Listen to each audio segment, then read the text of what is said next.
This is a country where Awami League is not welcome. Samanta Sharmin, আপনার কাছে শুনতে চাই যে এখন অনেকে বলছেন যে জুলাইকে মুছে দেওয়ার জন্য একটি চেষ্টা চলছে, সেই জায়গা থেকে আপনার কাছে কি মনে হয় যে জুলাইকে মুছে দেওয়ার জন্য যে সুযোগটা যারা ব্যবহার করছে তারা আসলে সামনে আনছে 18 মাসের যে শাসন হয়েছে সেই সময়টাকে সামনে আনছে, যে এই সময়ে যা প্রাপ্তি সেই প্রাপ্তিটা গণঅভ্যুত্থানের যে আকাঙ্ক্ষা সেটার ভীষণ রকম পরিপন্থী একটা প্রাপ্তি, সেই জায়গাটাকে সামনে আনছে। আপনার বক্তব্য শুনে সেই আপনি জানেন যে বেশ কিছু অভিযোগও ইতিমধ্যে সামনে এসেছে, কি পরিমাণ সেবা খাতে দুর্নীতি হয়েছে এবং অনেকের বিরুদ্ধে সেখানে অনেক দুর্নীতির অভিযোগ ছাড়াও চাঁদাবাজি অভিযোগ এসেছে, নিজের আপনজনদেরকে যোগ্যতার বিচারে না শুধু আত্মীয়তার বিচারে নিয়োগ দেবার অভিযোগ এসেছে। এগুলো তো জুলাইয়ের আকাঙ্ক্ষা ছিল না। সো আপনি কিভাবে দেখেন? কেসারেন শেকড় থেকে শিখরে।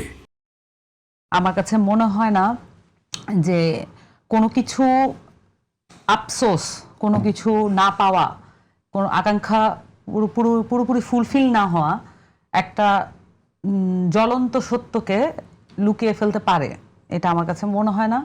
যারা আপনি নাম উল্লেখ করেননি, এই যারাদের মানে যারা উল্লেখ করছে এই দুর্নীতি এবং এগুলোকে ব্যবহার করে জুলাইকে প্রশ্নবিদ্ধ করার চেষ্টা করছে, এই অংশটা আসলে আওয়ামী লীগের অংশটা। এবং এই ক্ষেত্রে আমি আজকে সারা দিন আমি লক্ষ্য করেছি একটি খুবই অভাবনীয় একটি ঐক্য আমি লক্ষ্য করেছি, এবং আমি মনে করি যে এই ঐক্যই আসলে আওয়ামী লীগের মতো ফ্যাসিবাদী শক্তিকে রুখে দেওয়ার জন্য যথেষ্ট।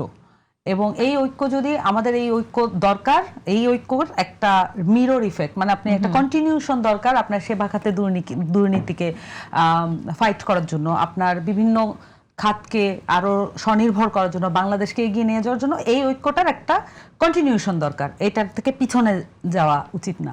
এখন ধরেন এই যে বিভিন্ন খাতে যে দুর্নীতি হয়, আমাদের দেশের যে পলিটিক্যাল সিস্টেম, আমাদের দেশের যে রাজনৈতিক সিস্টেম আছে এবং আমাদের যে রাষ্ট্রটা আসলে যেভাবে ফাংশন করে, আমাদের আইন, আমাদের বিচার ব্যবস্থা যেভাবে ফাংশন করে, এই ফাংশনালিটিতে যে সমস্যা, এটা তো আমরা এগ্রি করেই ফ্যাসিবাদ বিরোধী লড়াইয়ে নেমেছিলাম, এবং এটা একদিনে পরিবর্তন করা সম্ভব নয়, এটাও আমরা সবাই জানি।